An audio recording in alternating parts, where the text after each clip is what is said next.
Desember selalu membangkitkan ingatan tentang seorang guru bangsa yang banyak menebarkan visinya tentang demokrasi dan keragaman.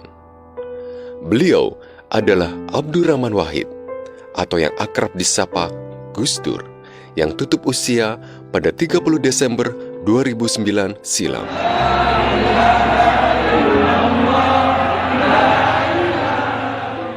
Sepanjang hidupnya, Presiden Indonesia keempat ini tak pernah lelah menyuarakan keberpihakannya pada mereka yang berbeda, pada kelompok-kelompok yang didudukkan sebagai lian. Gus Dur senantiasa ada buat mereka. Ia tak berkenan ada masyarakat yang dipinggirkan hanya karena berbeda. Ia merangkul segala kelompok atas nama kesetaraan.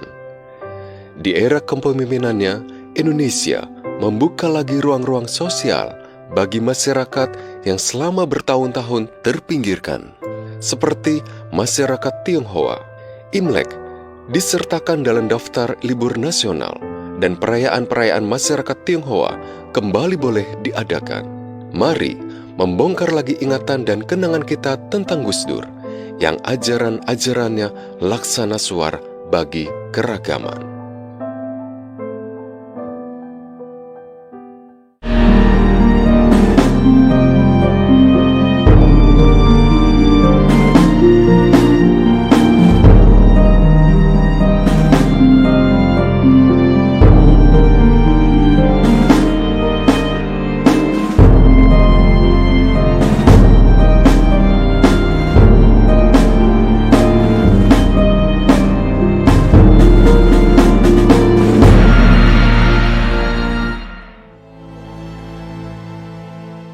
Abdurrahman Wahid lahir di Jombang, Jawa Timur. Di tengah keluarga yang kental tradisi Islam serta tinggi intelektualitas dan nasionalismenya. Kakek Abdurrahman Wahid, Hadratus Syaikh Kiai Haji Hasyim Asy'ari, adalah pendiri Nahdlatul Ulama, organisasi Islam paling besar di Indonesia. Sementara ayahnya, Wahid Hasyim, pernah menjadi Menteri Negara di era pemerintahan Soekarno. Baik kakek maupun ayah Gus Dur mendapat gelar pahlawan untuk kontribusi besarnya bagi negara. Gus Dur merupakan putra sulung dari 6 bersaudara. Ibunya, Hajah Soleha, juga datang dari keluarga berlatar Islam yang kuat. Kakeknya, dari ibu Kiai Haji Bisri Syamsuri, merupakan ulama terpandang yang mendirikan pesantren Mambaul Ma'arif Denanyar, Jombang. Putra sulung Wahid Hasyim dan Soleha itu memiliki nama lengkap Abdurrahman Adakil. Adakil sendiri berarti sang penakluk. Namun nama tersebut tidak cukup dikenal dan diganti dengan nama Wahid yang kemudian lebih melekat dengannya. Belakangan ia justru lebih akrab disapa dengan Gus Dur.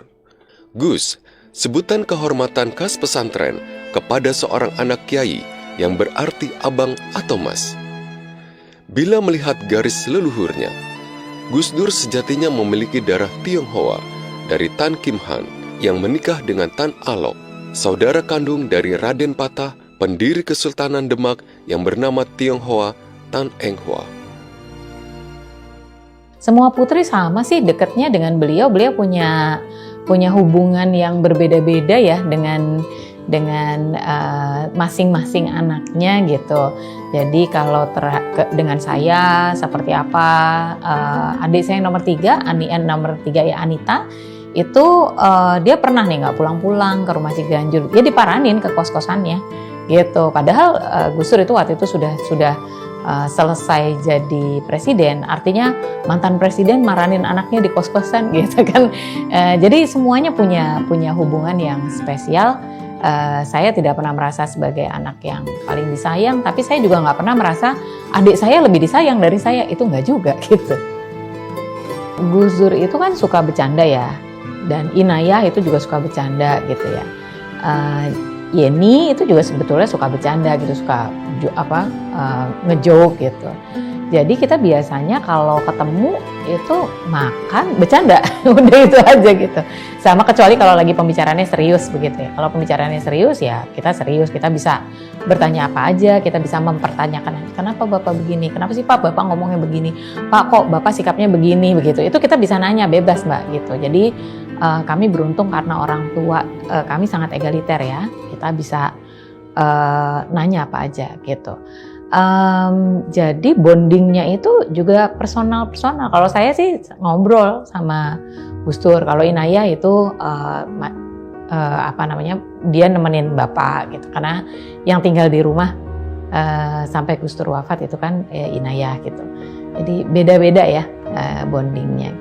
Kalau sama ibu kita lebih banyak. Ibu itu ya khas ibu gitu ya. Jadi sering mengingatkan kita jaga kesehatan ini ya, kayak gitulah gitu ya. Tetapi kan beliau orang yang sangat resilient, sangat tangguh gitu. Sementara kalau Gus Dur ya kita kalau misalkan ada masalah gitu kita minta nasihat, minta pandangan kepada Gus Dur dan itu sangat beliau responsnya tuh sangat memperkaya kita gitu.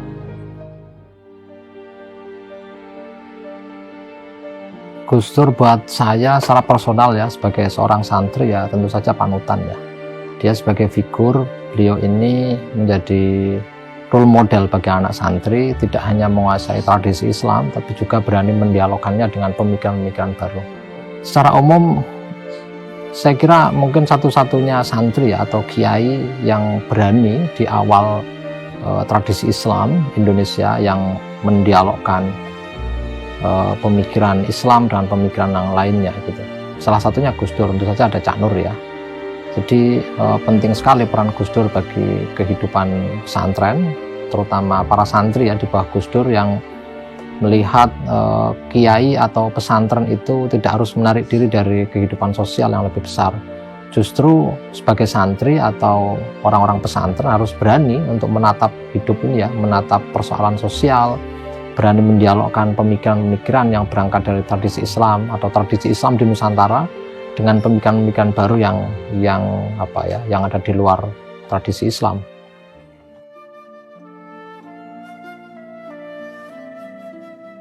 Ya, saya kira inilah kehebatan daripada dunia pesantren. Memang dicitrakan mereka ini seolah-olah berkultur sangat konvensional dan tradisionalis.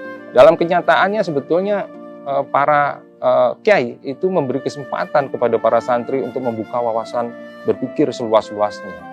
Dan generasi NU di masa Gus Dur itu adalah orang-orang yang berpikiran sangat terbuka. Jadi mereka sejak muda terbiasa untuk membaca berbagai macam literatur, bukan hanya literatur kitab kuning yang biasa diajarkan di pesantren, dan bahkan buku-buku filsafat ya, buku-buku sosial, buku-buku politik, sastra dan sebagainya yang memang ketika itu menjadi satu bacaan yang wajib ya di kalangan para intelektual Indonesia, dan ini dikuasai dengan baik oleh Gus Dur ya. Dan bahkan dia lebih lagi dalam mengkaji semua itu, dan itu tercermin dari berbagai tulisan ataupun berbagai narasi yang dia kembangkan ketika berkomunikasi dengan masyarakat. Jadi sosok Gus Dur sebagai seorang intelektual publik ya, orang yang menyuarakan secara kritis ya, kondisi masyarakat ketika itu dan bagaimana menyikapi berbagai permasalahan yang ada, itu ketika itu menjadi satu gambaran tentang sosok Gus Dur di tengah masyarakat. Sehingga secara perlahan melalui bacaannya yang luas dan kemampuannya yang untuk melihat segala permasalahan dengan kritis, Gus Dur mulai diterima sebagai tokoh masyarakat dan bahkan pemimpin masyarakat.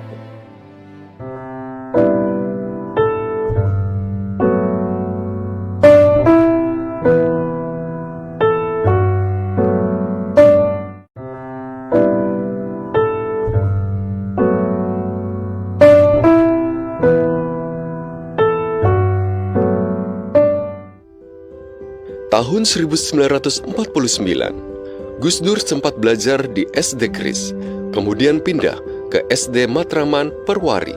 Ayahnya selalu menyemangati Gus Dur untuk banyak membaca. tak hanya buku-buku tentang Islam, tapi juga buku-buku populer, majalah, dan koran untuk memperluas pengetahuannya. Gus Dur pernah mengalami kesulitan belajar di sekolah menengah pertama yang tahun 1954, setahun setelah ayahnya wafat. Sang ibu kemudian mengirimnya ke Yogyakarta untuk meneruskan pendidikan SMP sambil berguru agama kepada Kiai Haji Ali Maksum di pesantren Krapyak. Selulusnya dari SMP tahun 1957, Gus Dur meneruskan pendidikannya di pesantren Tegalrejo di kota Magelang. Ia menjadi murid yang amat cemerlang dan ia menyelesaikan seluruh tingkat pendidikannya. Tahun 1959, Gus Dur pindah ke pesantren Tambak Beras di Jombang. Gus Dur yang telah mulai aktif menulis di usia muda menerima beasiswa dari Kementerian Agama untuk melanjutkan pendidikan di Universitas Al-Azhar di Kairo pada 1963. Kota ini adalah kota besar pertama yang dikunjunginya dan ia pun terpesona olehnya. Gus Dur pun terhubung dan terlibat dengan Asosiasi Pelajar Indonesia, bahkan menjadi jurnalis majalah asosiasi tersebut. Ia akhirnya urung menjalani studi di Universitas Al-Azhar. Ia berbelok dan berkuliah di Universitas Baghdad di Irak, mengambil Fakultas Arab, jurusan Sastra Arab. Ia lulus tahun 1970. Selulus kuliah sarjana, Gus Dur ingin melanjutkan pendidikan di Universitas Leiden. Sayangnya, Universitas Baghdad tak diakui oleh universitas tersebut dan membuat Gus Dur terpaksa melepas mimpinya bersekolah di negeri Belanda. Namun, alih-alih bersedih karena tak bisa melanjutkan kuliah, ia memilih untuk bertualang dulu di Jerman dan Perancis sebelum akhirnya kembali ke Indonesia pada 1971. Sebetulnya sejak bertemu dengan Gus Dur pertama kali tahun 79 itu, paman saya khususnya Kiai Mustafa Bisri yang sudah berteman dengan beliau sejak sangat lama, sejak remaja, sering menceritakan kepada saya tentang kehebatan-kehebatan Gus Dur, sehingga saya mulai tertarik kepada Gus Dur sebetulnya. Tapi ketertarikan yang lebih dalam yang diikuti dengan keinginan untuk memahami lebih banyak tentang Gus Dur ini mulai tahun 1984 setelah Gus Dur terpilih sebagai Ketua Umum Pengurus Besar Nahdlatul Ulama pada Muktamar ke-27 di Situbondo. Saya mulai seiring dengan meroketnya nama Gus Dur dalam kancah dinamika nasional, dengan sendirinya saya kemudian mulai banyak membaca karya-karya Gus Dur, membaca berita-berita tentang Gus Dur, membaca tulisan-tulisan Gus Dur mulai saat itu.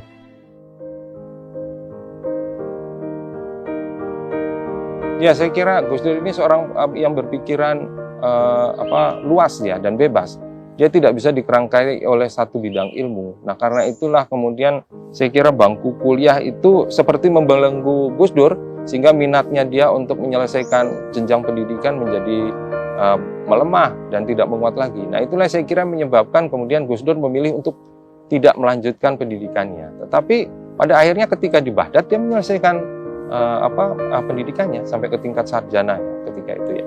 Jadi gambaran bahwa selama ini bahwa Gus Dur tidak pernah menyelesaikan sekolah itu mungkin kurang tepat ya, karena memang pada akhirnya dia menyelesaikan pendidikannya di tingkat pendidikan tinggi.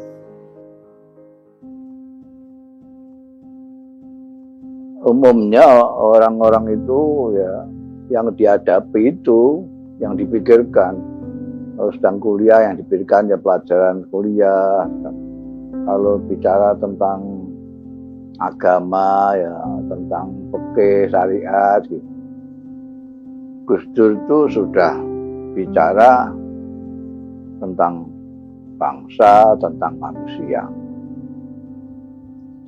Orang kalau masih bicara tentang dirinya sendiri itu masih kecil. bicara tentang keluarganya sendiri. Ya masih kecil, meskipun rada gede timbangannya bicara soal dirinya sendiri. Bicara tentang kelompoknya juga masih tetap kecil. Dan bicara tentang golongannya. Tapi kalau sudah bicara tentang bangsa, apalagi tentang manusia, itu sudah besar. Sudah biasanya orang melewati itu semua, bicara tentang dirinya sendiri, bicara tentang keluarganya, tentang kelompoknya, golongannya, agamanya, bangsanya, baru bicara tentang manusia. Ya, kita lihat sampai sekarang misalnya orang, terutama di tradisi Islam Nusantara ya, itu orang sekarang promosikan Islam Nusantara. Memang banyak yang salah paham. Ya maklum kalau bukan levelnya intelektual pasti salah paham, dianggap bahwa ini sebuah mazhab baru dalam Islam. Padahal enggak. Itu corak keberagamaan yang khas di Indonesia yang enggak dimiliki oleh Islam-Islam yang lainnya. Tapi secara substantif sama-sama Islamnya. Akarnya, asal usulnya sama Islamnya, Qurannya sama, hadisnya sama gitu. Cuman interpretasi dan praktiknya itu yang khas Nusantara. Nah itu sebenarnya kalau kita lacak itu ada akarnya dalam pemikiran Gus Dur namanya pribumisasi Islam.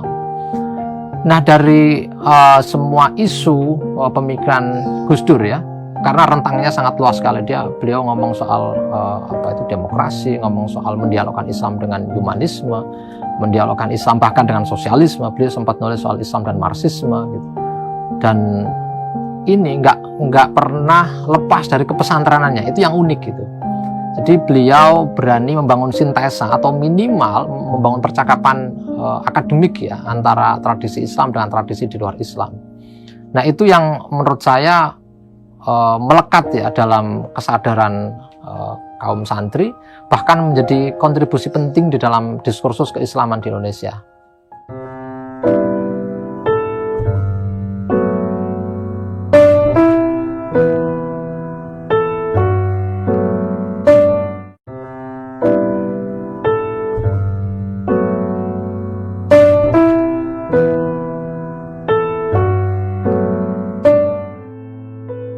Sejak masih bersekolah di Jombang, Gus Dur telah bekerja menjadi guru dan kepala sekolah, juga memulai jejaknya di dunia jurnalistik dengan menjadi kolumnis di majalah Horizon dan Budaya Jaya. Setamat kuliah di Baghdad dan kembali ke Indonesia, Gus Dur meneruskan aktivitas menulisnya dengan menjadi kolumnis dan kontributor berbagai majalah, surat kabar, dan jurnal seperti majalah Tempo, Harian Kompas, dan jurnal Prisma. Ia pun mulai kerap tampil sebagai pengamat sosial dan diundang ke berbagai forum. Menariknya, kendati telah mulai dikenal dan sukses sebagai intelektual dan pengamat sosial, Gus Dur tak gengsi mencari rezeki tambahan dengan berjualan kacang dan mengantarkan es. Pada tahun 1974, Gus Dur mendapat pekerjaan tambahan di Jombang sebagai guru di pesantren Tambak Beras dan kemudian juga menjadi guru kitab Al-Hikam.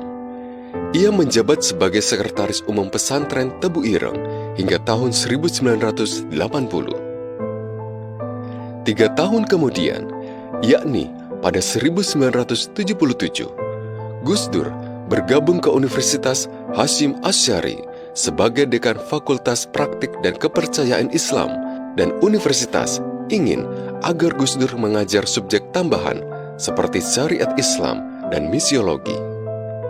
Namun, kelebihannya menyebabkan beberapa ketidaksenangan dari berbagai kalangan universitas. Kadang-kadang saling memberitahukan, kadang-kadang tidak, kadang-kadang malah malah kita mengadakan semacam diskusi dalam surat menyurat itu. Kecuali kalau misalnya persoalan NU segala macam, itu hampir senada, cuma kalau beliau kan untuk tingkat menengah ke atas. Jadi beliau itu kalau nulis untuk koran, itu harus menurunkan sampai 4 derajat. Jadi kalau dia nulis di Prisma apa di mana itu lain dengan di koran atau di majalah. Kalau saya kan Ya diinvest di mana saja ya begitu itu. Ya, jadi memang Gus Dur ketika itu melihat potensi yang paling besar untuk melakukan perubahan-perubahan dan perbaikan situasi Indonesia di tengah masa pemerintahan Orde Baru yang memang ketika itu aspirasi politik tidak terlalu terbuka ya, karena pemerintah Orde Baru tentu saja ingin mengendalikan sistem politik di Indonesia agar untuk melanggengkan kekuasaan yang ketika itu ada di tangan Presiden Soeharto. Nah, inilah berkat daripada kecermatan Gus Dur dalam membaca konstelasi politik di Indonesia ketika itu, sehingga dia bisa menghidupkan NU sebagai salah satu organisasi yang memberikan alternatif pandangan di dalam menyalurkan aspirasi masyarakat. Dan ketika itu saya kira yang bersipati kepada Nahdlatul Ulama bukan hanya para Nahdien atau para umat Nahdlatul Ulama, bahkan umat-umat dari berbagai agama lain ataupun berbagai ormas lain, dan bahkan kekuatan-kekuatan politik yang tidak tertampung aspirasinya semasa Orde Baru. Itu banyak yang kemudian berhimpun ya di dalam visi yang dibawa oleh Gus Dur ketika itu. Beliau berdua itu jarang sekali menasehati, apalagi ngatur. Itu jarang banget. Kamu harus begini, kamu harus begitu, tuh hampir nggak pernah ya. Yang ada beliau memberikan teladan.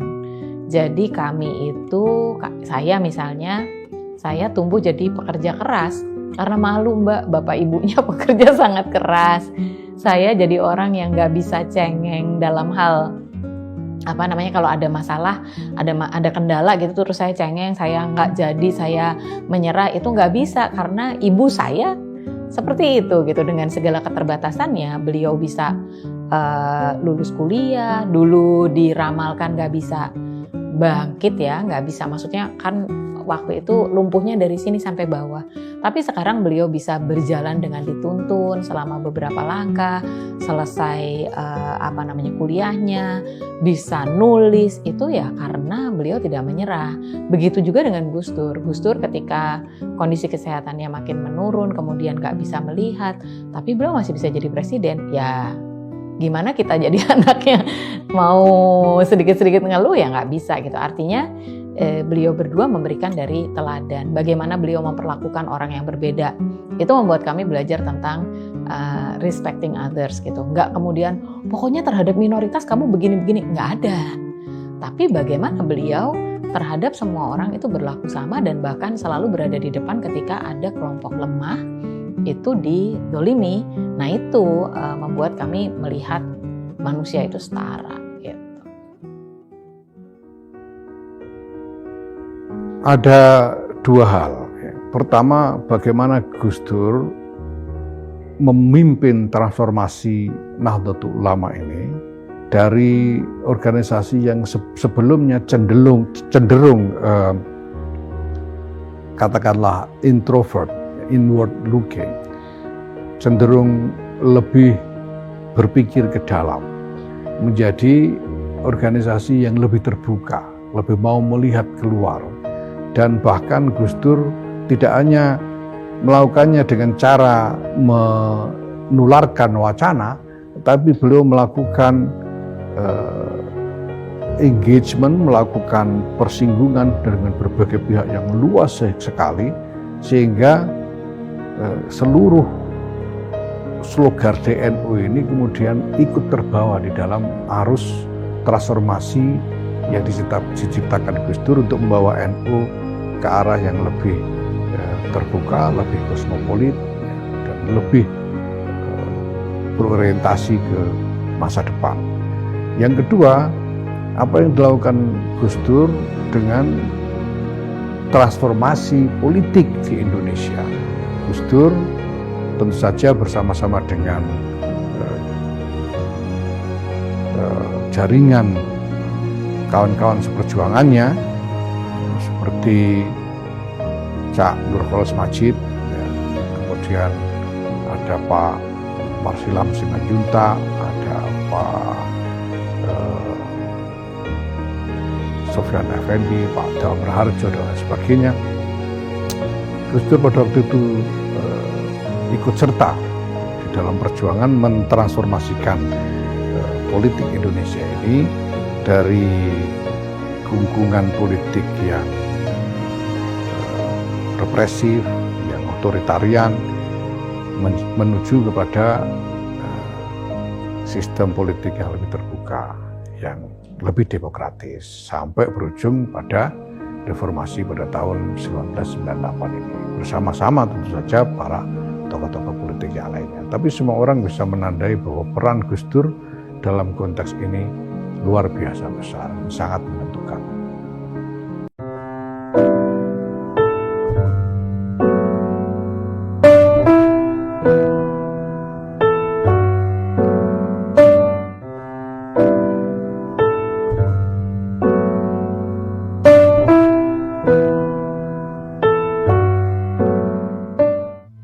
Keterlibatan dengan Nahdlatul Ulama, organisasi yang didirikan oleh kakeknya, dimulai Gus Dur pada 1980 dengan menjabat sebagai seorang khatib awal PBNU. 4 tahun setelahnya, ia diangkat sebagai Ketua Dewan Tanfiz PBNU. Gus Dur tak hanya bergiat di NU, ia pun pernah menjabat sebagai Ketua Majelis Ulama Indonesia atau MUI pada 1987. Sebelum pada tahun 1989, karirnya pun meningkat dengan menjadi seorang anggota Majelis Permusyawaratan Rakyat Republik Indonesia. Kala itu, tak ada yang menduga bahwa 1 dekade kemudian, yakni pada 1999 hingga 2001, ia akan menjabat sebagai Presiden Republik Indonesia. Dengan demikian, Presiden Republik Indonesia masa bakti 1999 sampai 2004 ada yang terhormat Saudara Abdurrahman Wahid. Allahu Akbar. Hal yang juga tak bisa dilepaskan dari kiprahnya adalah kegigihannya menegakkan demokrasi dan pluralisme atau keragaman. Ia terlibat aktif dalam gerakan-gerakan pro-demokrasi untuk menantang kebijakan-kebijakan pemerintah Orde Baru yang kian hari kian represif. Kegiatannya mendukung gerakan pro-demokrasi dan keragaman ini membuatnya dianugerahi banyak penghargaan. Antara lain, Raymond Magsaysay Award, Tasrif Award dari Aliansi Jurnalis Independen, penghargaan dari Simon Wiesenthal Center, Medal Valor. Gus Dur pun dinobatkan sebagai Bapak Tionghoa oleh beberapa tokoh Tionghoa Semarang di Kelenteng Taikaksi, Gang Lombok di Semarang, Jawa Tengah.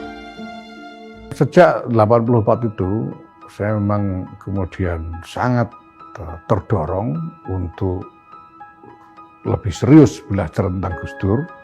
Saya terus mengikuti berita-berita tentang Gus Dur, pernyataan-pernyataan beliau, tulisan-tulisan beliau, baik kolom-kolom pendek maupun tulisan-tulisan ilmiah. Bahkan saya memburu tulisan-tulisan Gus Dur yang ditulis sebelum tahun 84 itu. Gus Dur ini memang seorang yang hadir untuk melakukan transformasi dalam skala yang luas sekali dalam kehidupan berbangsa dan bernegara, terutama dalam politik. Kita tahu bahwa Gus Dur juga salah seorang aktor utama reformasi pada tahun 1998 itu, dan sampai wafat, sekarang Gus Dur sudah wafat, wawasan-wawasan beliau masih terus mengilhami para aktivis, mengilhami para aktor politik sampai sekarang. Setelah reformasi saya kira ya, Gus Dur punya peran yang sangat penting. Dia menjadi jembatan politik yang sangat berarti bagi kehidupan politik di Indonesia. Karena setelah reformasi kita dihadapkan dengan konflik etnis dan agama berbasis isu-isu primordial, dan Gus Dur berhasil merajut kembali tulang belulang rakyat Indonesia sebagai satu bangsa itu, satu senasib sepenanggungan, satu bagian dari bangsa nation bernama Indonesia. Nah itu saya pikir Gus Dur punya peran penting di situ. Dia aktif di dalam politik itu sampai dia bilang, sudah sampean tekuni saja budaya, saya tak tekuni politik, kita jalan sendiri saja. Karena kita selalu tidak cocok kalau sudah bicara soal politik. Jadi Gus Dur itu kebalikan saya. Saya sudah masuk politik praktis sebelum saya itu menjauhi politik praktis.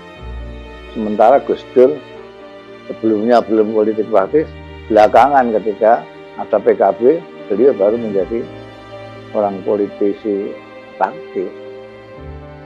Menurut saya karena PKB itu baru, saya mengusulkan supaya semua tokoh NU, terutama yang terlibat di dalam proses pembentukan PKB, masukkan semua. Jadi ketua semua juga boleh, jadi apalah, pokoknya masuk dari pengurus. Justru lain, enggak, nanti itu kalau tidak sepikiran dengan kita, sejalan dengan kita, nanti ngira-ngira nih. Akhirnya ya karena beliau yang berkuasa, ya itu yang dijalankan. Gus Dur di dalam ini banyak mendengarkan dalam berpolitik kan mesti selalu ada inner group, itu orang-orang bitonah bahasa saya itu. Di dalam situ yang kadang-kadang mempengaruhi cara berpikir beliau yang dulunya itu sangat terbuka, sangat demokratis, justru menjadi menyempit. Nah, pada muktamar pertama di Surabaya, dia minta saya supaya jadi ketua. Dia kan mau jadi Dewan Suro. Ini sekarang muktamar yang pertama, gitu. Kita tata melalui muktamar. Rencana saya jadi Dewan Suro, sampai ketua Tanfiziahnya. Kalau itu panggil saya, wakil Dewan Suro. Saya bilang, nanti sekretarisnya Muhaimin apa Yahya. Iya, wah itu namanya betul-betul PKB, partai keluarga Bisri itu, Bisri Samsuri sama Bisri Mustafa. Jadi dia ketawa aja. Jadi Gus Dur itu ternyata berpolitik bersegala macam itu juga ecek-ecek bagi mereka, sampean gitu aja. Banyak sekali acara-acara yang dibuat oleh masyarakat yang membicarakan tentang bagaimana melanjutkan perjuangan Gus Dur. Lalu di setiap acara itu pasti ada kelompok minoritas yang bertanya, dulu kami kalau ada apa-apa kan ngadunya ke Gus Dur, sekarang kami ngadu ke siapa?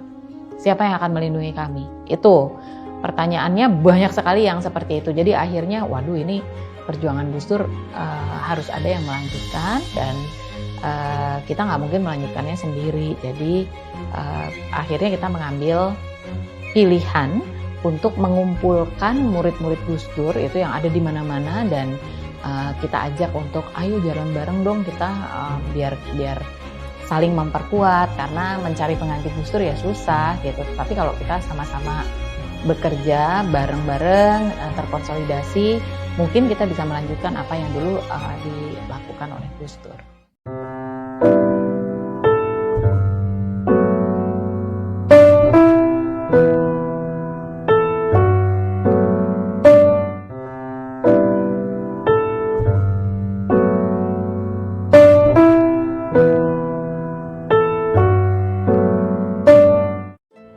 Kontroversi barangkali tepat dianalogikan sebagai nama tengah Gus Dur.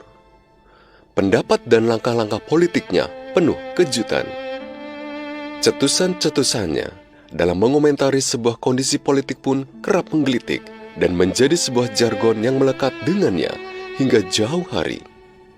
Salah satunya adalah kalimat, "Gitu saja kok repot." Itu saja kok repot-repot memahami. Apa saja kontroversi yang menonjol sepanjang karir politiknya? Ya saya kira dia tidak berusaha untuk meraih satu kekuatan politik yang sifatnya sektarian ataupun berpihak pada kelompok tertentu ya. Dia tetap berdiri di atas seluruh kepentingan bangsa Indonesia. Nah saya kira disinilah kemudian terlihat sosok kenegarawanan Gus Dur. Dia tidak berpihak kepada kekuatan politik manapun, walaupun mendirikan Partai Kebangkitan Bangsa, tapi tidak ada keinginan untuk menjadi presiden lagi. Nah saya kira disitulah kita melihat kebesaran dari sosok Abdurrahman Wahid, bahwa dia menempatkan kepentingan bangsa dan negara di atas kepentingan pribadi maupun kepentingan kelompok. Ya itu Gus Dur itu menganggap banyak masalah itu kecil sekali. Begitu aja kok repot itu. Soal PKB aja kok repot. Soal beragama repot. Ada yang lebih besar. Itu bagaimana mengikat persaudaraan kemanusiaan ini. Kalau yang lain-lain tidak repot, Gus Dur tidak ada yang repot. Jadi presiden juga repot, mundur dari istana juga tidak repot. Semuanya serba nggak repot. Artinya apa? Semuanya dianggap itu kan cek sepele bagi Gus Dur. Karena ada yang lebih besar. Pada mulanya memang misalnya setiap Jumat perut rasanya mules karena saya tahu harus menjawab banyak pertanyaan dari wartawan. Tapi lama-lama kita terbiasa karena kita juga memahami bahwa Gus Dur itu menjadi kontroversial persis karena memang beliau ingin melakukan transformasi secara substansial. Karena beliau memang tidak mau hanya ikut begitu saja pada kemapanan yang ada karena beliau yakin bahwa kemapanan ini harus ditransformasikan. Misalnya tentang istana. Kemapanan yang ada pada waktu itu adalah bahwa istana itu sakral, tidak semua orang bisa masuk, tempat yang angker gitu ya. Harus hanya orang-orang tertentu saja yang masuk.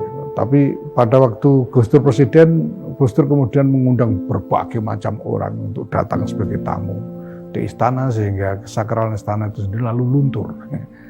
Ini kontroversial, tapi memang itu transformasi yang diinginkan oleh Gus Dur untuk mendekatkan istana kepresidenan ini kepada rakyat.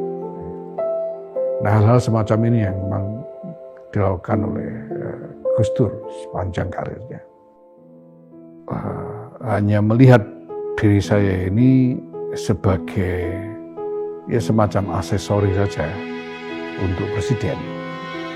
Saya tidak punya koordinat sendiri di dalam peta politik. Jadi saya hanya mengikuti apapun yang dilakukan oleh presiden dan apapun yang terjadi dengan presiden. Nah, sehingga saya sendiri tidak terlalu banyak berpikir. Saya juga tidak dalam posisi untuk memberikan masukan-masukan pada presiden dan sebagainya. Saya hanya mengikuti begitu saja, ikut arus apa yang dilakukan oleh aliran apa yang dilakukan oleh presiden. Nah, memang ada saat-saat yang sangat menegangkan terkait dengan masa-masa beliau diminta untuk lengser itu. Tapi semua itu saya lihat setelah saya refleksi kembali sesudahnya, saya melihat ini adalah satu dinamika di mana Gus Dur ingin mengedepankan penegakan moral kepresidenan daripada kalkulasi politik. Politik boleh kalah, tapi moralitas kepresidenan ini harus tegak. Itu yang dilakukan oleh Gus Dur. Ya, pada waktu sebelum maklumat itu ditandatangani dan diumumkan, Gus Dur mengundang beberapa orang tokoh. Saya ingat waktu itu ada Pak Marsilam Simanjuntak, ada Pak Mahfud MD, ada Pak Todung Mulya, ya. Dan kemudian Gus Dur meminta masing-masing menyampaikan pandangannya, apa yang perlu dilakukan, apa yang posisi konstitusional yang sekarang ada pada presiden dan seterusnya.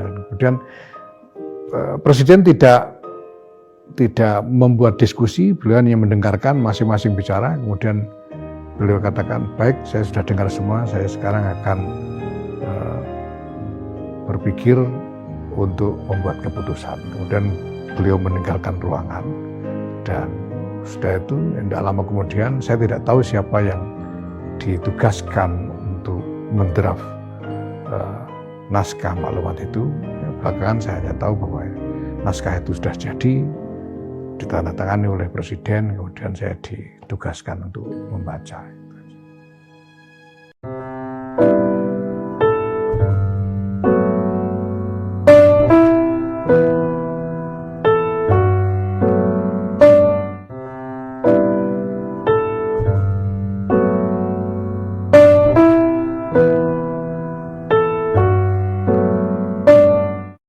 Kendati aktif dan selalu penuh energi, sejak lama Gus Dur mengidap berbagai penyakit yang perlahan tapi pasti terus mengikis kesehatannya.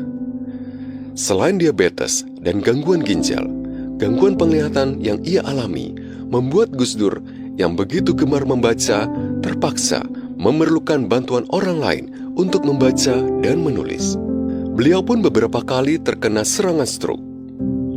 Beliau tutup usia pada Rabu 30 Desember 2009 di Rumah Sakit Cipto Mangunkusumo, Jakarta pada pukul 18:45 akibat berbagai komplikasi penyakit yang dideritanya sejak lama.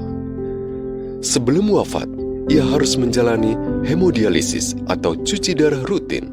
Seminggu sebelum dipindahkan ke Jakarta, ia sempat dirawat di Jombang seusai mengadakan perjalanan di Jawa Timur.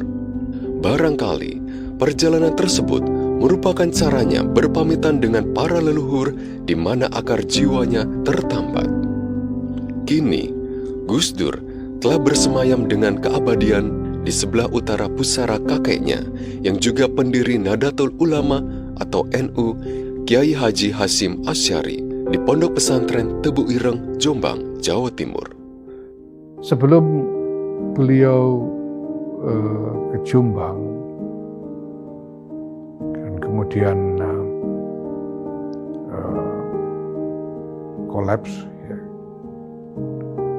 Seminggu sebelumnya itu beliau dalam perjalanan ke Jombang itu sebetulnya juga mampir ke Rembang untuk bertemu dengan paman saya, Kiai Mustafa Bisri, dan saya ikut menemui beliau. Beliau bicara tentang banyak hal, termasuk tentang NU, dan memang beliau sudah kelihatan lemah sekali. Kemudian beliau melanjutkan perjalanan ke Jombang. Saya memang tidak ikut serta mendampingi sampai ke Jombang atau ke Jakarta, karena saya memang sudah pulang kampung waktu itu dari Jakarta, harus menunggu pesantren di rumah. Saya hanya kemudian berangkat ke Jombang untuk acara pemakaman.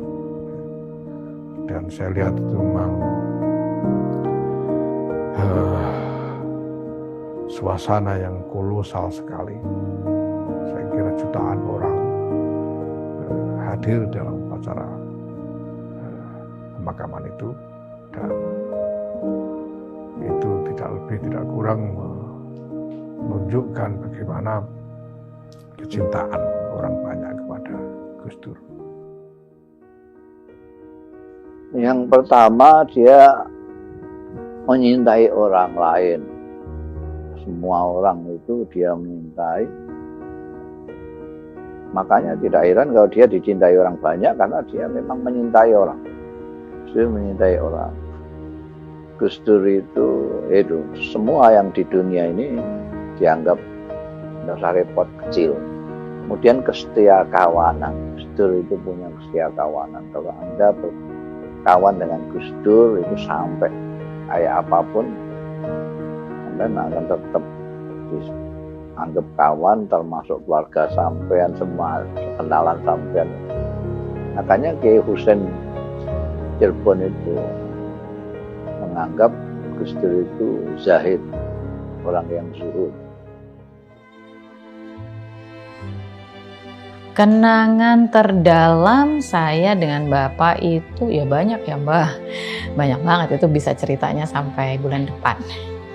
Jadi saya pernah mendampingi Gus Dur itu waktu beliau menerima Ramon Magsaysay Award dari Ramon Magsaysay Foundation, itu seperti Nobel Asia gitu, dan itu pengalaman berkesan buat saya karena beliau betul-betul dianggap sebagai tokoh yang